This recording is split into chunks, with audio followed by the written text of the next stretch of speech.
أنا محمد، نص لبناني ونص سوري. حبيت شاب سهر بسوريا، من وقتها حبيته وكتير، إنه مشاعري كانت حلوة نحو واتجاهه. أنا ناوي أتزوجه وحابب أتزوجه ونكمل علاقتنا سوا. أهلي موافقين وكل إنه ما عندي مانع. أنا غيث، حبيبه لمحمد، واسمي الجديد جينيفر. أكيد أهله رح يباركولنا زواجنا وكل شيء رح يكون منيح إذا الله رب. انك تتقبلي اشخاص اللي هن هوموسيكسويال، هذا بيساعدهم على انه يقدروا يعيشوا حياتهم بطريقه رايقه، اقل ضرر، اقل قلق.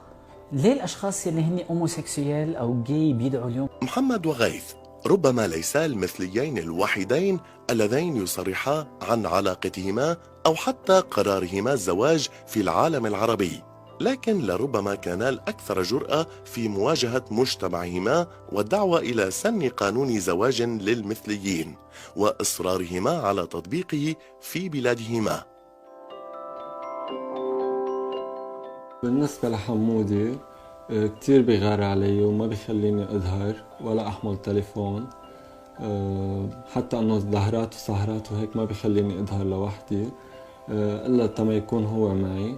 بدي إنه قانون الزواج إنه من كتر الغيرة، إنه هلا ظهراته ممنوع يطلع، فوتاته محاكي مع الشباب، هيك بدي أضمن حقي أنا.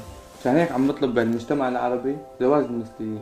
مستقبلا إن شاء الله حنبني أسرة، بهالقصة أكيد رح إنه نحن ما حنقدر نجيب أولاد، رح نتبنى ولد. ولذلك أنتم اليوم عزيزي نعم. تطلقون رصاصة الرحمة على معركتنا من أجل الحرية، لأنكم تضعون العرب أمام الجهاد. خليني بلش وتقولون بالزواج. في نقطتين بدي اقول لك اياهم ليس أولوية. بس نقطتين باختصار لو سمحت.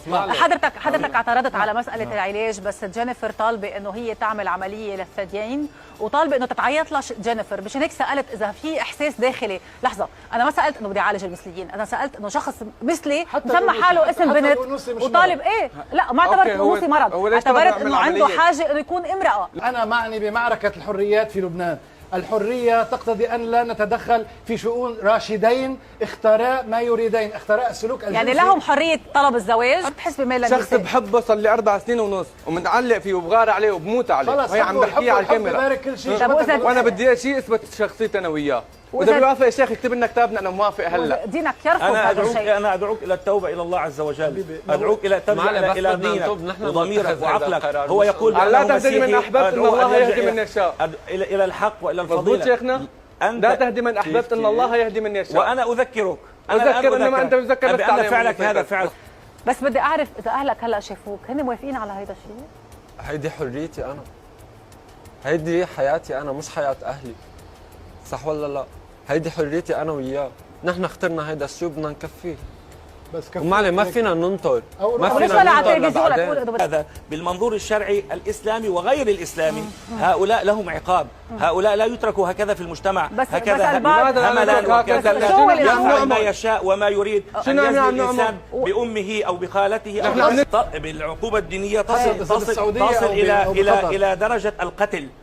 نعم، تصل إلى درجة القتل. انت داعش واحد تماما. انت مريض شيخنا، معناتها تفكر كل لا يعالج هذا الشيء. هذه الفئة التي أحضرتموها هذه فئة خارجة عن العقلانية والأخلاق. بس منك هين قادر تواجه 3 مثل عنترة بن شداد. بسم الله عليك. لا ما بعرف يعني الشيخ شو عم يحكي. هلا نحن ما بدنا غير شيء، بس نحن طالعين نعلن زواجنا، طالعين بس نعلن زواجنا وبدنا نبلش من هيدا كتابنا. الشيء. بدي اطلب ايدك تتجوزني.